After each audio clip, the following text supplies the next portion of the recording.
Hello hi नमस्ते हजुरहरूलाई मेरो यस च्यानलमा धेरै धेरै स्वागत छ। आजको रेसिपी चाहिँ आँपको गल्काको रहेको छ। यसलाई आँपको गल्का पनि भन्न सकिन्छ, आँपको मुरब्बा पनि भन्न सकिन्छ, आँपको गुलियो पिरो अमिलो अचार पनि भन्न सकिन्छ। लौ त बनाउन सुरु गरौँ है त।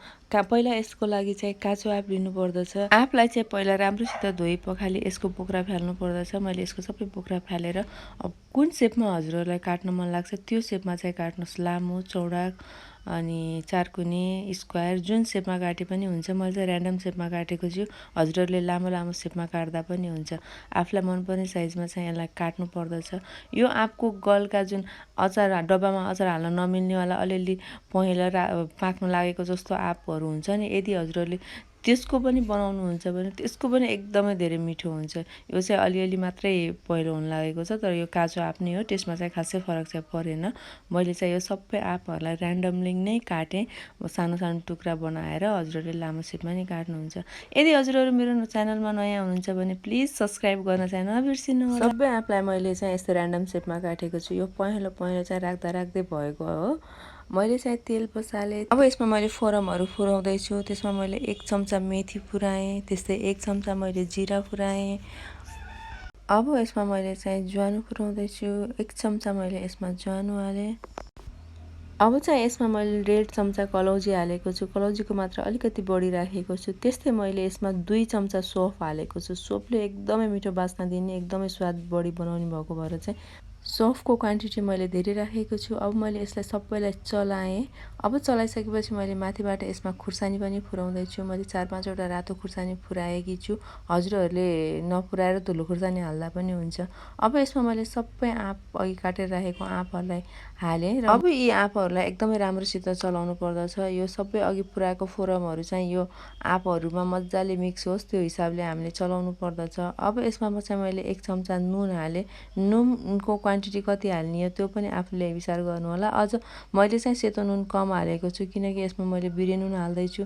त्यही भएर चाहिँ मैले यो सेतो नुनको क्वान्टिटी कम राखेको हो। अब फेरि मैले मजाले चलाउँदैछु।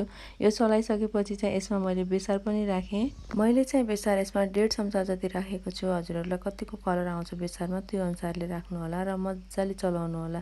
हामीले यो आँपमा चाहिँ पानी नराखिकन चलाएर पकाउनु पर्दछ। अब मैले यसमा 1 चम्चा चाहिँ जिरा धनियाँको धुलोलाई हालेँ। त्यसपछि फेरि मैले यसमा चलाइ पकाउँदैछु। यसलाई चाहिँ मजाले चलाउनु पर्दछ, मसला सबै मिक्स होस् सबैतिर भनेर। यसलाई चाहिँ हामीले ढाक्दै चलाउँदै गरेर पकाउनु पर्दछ, जसले राम्रोसित पाकोस् भनेर। अब यसमा मैले बिर्यानी नुन अथवा कालो नमक हालेँ, जसले यसको स्वाद एकदमै मिठो आउँछ। त्यस्तै अब मैले यसमा चाहिँ 1 चम्चा अदुवाको धुलो हालेँ। यसले पनि एकदमै मिठो टेस्ट दिन्छ। हजुरलाई मन लाग्दैन नहाल्दा पनि केही फरक पर्दैन।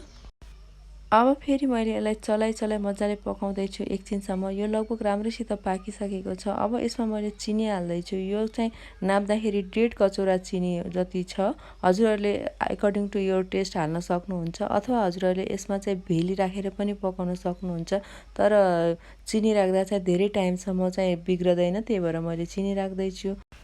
गल्कामा चिनी राखेपछि चाहिँ यसरी ग्रेभी जस्तो हुन्छ, चिनी पग्लेर। अब हामी यसलाई छोप्दै पकाउँदै गर्नुपर्दछ एकछिनसम्म। मैले चाहिँ एकछिनसम्म यो गल्कालाई छोप्दै पकाउँदै गरेँ। मजाले यो पाकियो, लगभग यो पाकिसकेको छ। अब चाहिँ यसलाई चाहिँ म ग्यास बन्द गरेर छोडिदिँदैछु। यो सेलाएपछि अझ धेरै बाक्लो हुन्छ। हजुरहरूले चाहिँ कतिको गिलो खाने हो, कतिको बाक्लो खाने हो, आफ्नो टेस्ट अनुसारले हजुरहरूले गर्न सक्नुहुन्छ। अब यो गल्का रेडी भइसकेको छ। यसलाई चाहिँ अब चिसो बनाएर एयरटाइट कन्टेनरमा अथवा सिसाको डब्बामा हजुरहरूले राखेर 15-20 दिनसम्म पनि फ्रिजमा राखेर प्रयोग गर्न सक्नुहुनेछ। आजको रेसिपी यतिकै। आजको रेसिपी हजुरलाई कस्तो लाग्यो लाइक कमेन्ट गर्न नबिर्सिनु।